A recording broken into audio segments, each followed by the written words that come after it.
അങ്ങനെ നമ്മുടെ 50 days സീരീസിൻ്റെ day 4 ആണ്. ഇന്ന് കുറച്ച് തിരക്കുണ്ടായിരുന്നു, അതുകൊണ്ട് കുറച്ച് വൈകിയാണ് വീഡിയോ എടുത്തത്. അങ്ങനെ ഞാൻ ഡയമണ്ട് പുഷപ്സ് അടിച്ച് ഡേ 4 തുടങ്ങി.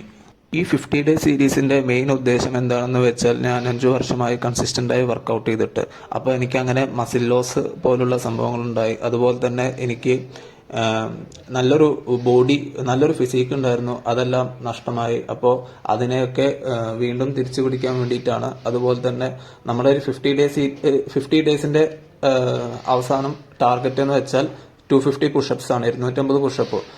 അതായത് 5 സെറ്റ്, ഓരോ സെറ്റും 50 പുഷപ്പ് വീതം. അങ്ങനെ ഡയമണ്ട് പുഷപ്പ് എടുത്തതിന് ശേഷം ഫിംഗർ പുഷപ്പും ചെയ്തു. ഫിംഗർ പുഷപ്പ് എന്ന് പറയുമ്പോൾ നമ്മളിവിടെ 3 ഫിംഗറാണ് ചെയ്തിട്ടുള്ളത്. 3 ഫിംഗർ പുഷപ്പിന്റെ കാര്യം പറയുകയാണെങ്കിൽ, ബിഗിനേഴ്സ് ആരും ഒരിക്കലും അത് ചെയ്യരുത്. നിങ്ങൾ ആദ്യം 5 ഫിംഗർ പുഷപ്പ് എടുത്തതിന് ശേഷമേ 3 ഫിംഗർ ട്രൈ ചെയ്യാൻ പാടുള്ളൂ. ഓക്കെ ഗായ്സ്, നമുക്ക് ഡേ 5 അടുത്ത വീഡിയോയിൽ കാണാം.